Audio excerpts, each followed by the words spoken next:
আসসালামু আলাইকুম, hello everyone. I hope আপনারা সব ভালো আছেন। আলহামদুলিল্লাহ আমরাও ভালো আছি।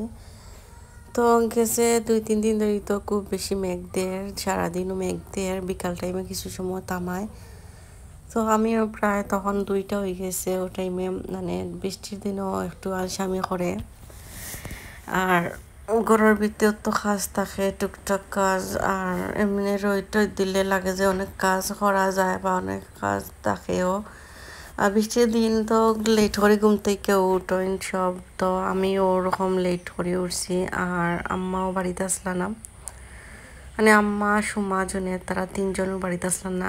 আমরা ঘরে তো মেহমান আসলা, খালা শাশুড়ি আইসলা, তো তারার লগে আমার আম্মাও তারাও গেছ লাগে। তো এখানে আমি গাছ থেকে ফার্স্টটা পেঁপে ফাড়ছি, তো চাইছিলাম আধি ফাড়তাম, ফাড়ছি না, পরে কুটা দিয়ে ফাড়ি ফাড়ি নিচে পড়ে গেছে সবগুলা। তো পরে আইয়া পেঁপে আমি নিচে নিয়ে তো টিম হলো এখানে ধুইলাম। আর পরে এখানে আইছি কোনো প্ল্যানিং ছাড়া, আজকে মনে হইলো বাড়ার মাটির চুলা টান দিতাম। তো এখানে আগুন ধরাইলাম, তো অনেকদিন আগুন হয়েছে না, একটু সমস্যা ওর আগুন হইতে, তারপরে হয়ে গেছে বেশ একটা সময় লাগছে না। আর এখানেও আমি মাছের মাথা দিয়া, মিগেল মাছ দিয়া, মাছ আর মাথা দিয়া পেঁপে রান্ধি মতো। মাছগুলো আমি 2টা মাথা আসলো, তো এটা 2 পিস করিয়া, আর এখানে মাছগুলো ভাজি করিয়েছি, ভাজি করিয়া। আর এখন থেকে ভাজি হইব আর একদিকে আমরা পেঁপে কাটমো, ওরকম আর কি।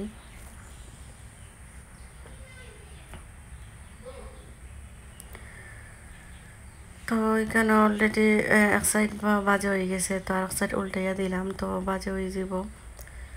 আর মাঝে মাঝে মাটির চুলা টান দিতেও ভালো লাগে। আর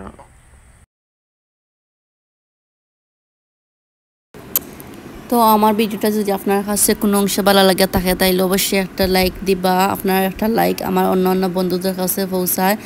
আর এখনও পর্যন্ত যারা সাবস্ক্রাইব করছে না, প্লিজ একটা সাবস্ক্রাইব করিয়া রাখবা, পাশে থাকা বেল আইকনটি প্রেস করার সাথে সাথে আমার ভিডিও ছাড়ার সঙ্গে সঙ্গে আপনার ফোনে নোটিফিকেশন পাইবা। আর এদিকে আমি পরিমাণ মতো পেঁয়াজ দিলাম, আর হালকা কিছু পরিমাণ রসুন দিছিলাম। আর এগুলো সবগুলা কষাইয়া আমি হলুদ, মরিচ, ধনিয়া বাকর সবগুলা দিলাইলাম। তো মশলাগুলো একটু কষাইয়া এখানে আমি দিমু হালকা পরিমাণ মতো একটু পানি। তো মশলা আরও একটু বেশি করে কষানি করে তারপরে পেঁপেগুলা দিমু।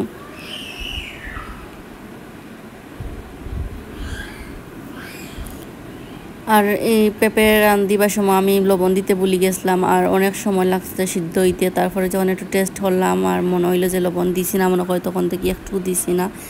তো লবণটা না দেওয়ার কারণে অনেক সময় লাগছে মশলাও কষতে বা পেঁপেও সিদ্ধ হইতে। তো যখন মনে হয়েছে তখন লবণ দিছিলাম। তো লবণ দেওয়ার সব পরে পরেও কিছু বেশি সময় গেছে না, পেঁপেটা সিদ্ধ হয়ে গেছে।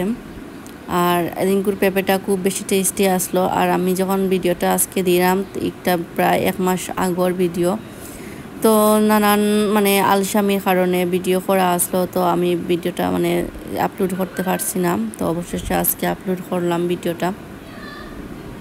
তো পেঁপেগুলা শেষ পর্যায়ে এখন সিদ্ধ হয়েছে। আর এখন আমি মাছগুলা দিলাম, যেগুলো বাজি করে রাখছি। আর এখন বেশি একটা মানে চুলা বানানি পরে প্রায় ঘন ঘন বাড়া রান্ধিছি। আর এখন তেমন একটা হয় না, খুব বেশি গরম। আর বাড়া রাঁধতে হইলে মানে খুব বেশি ঝামেলা, কষ্ট হয়ে যায়, মানে রোদের তাপ বেশি থাকে। তো শেষ পর্যায়ে আমার পেঁপেটা রান্না হয়ে গেছে। আর গাছের পেঁপে আর ফ্রেশ মাছটি খাইতেও তো ভালো লাগছে। আর লাস্টে দিয়ে এখন লবণ টবণ দেখে এখন ধনিয়া পাতা দিলাম। তো আজকের ভিডিওটাও পর্যন্ত, সবাই ভালো থাকুক, সুস্থ থাকুক, আল্লাহ হাফিজ।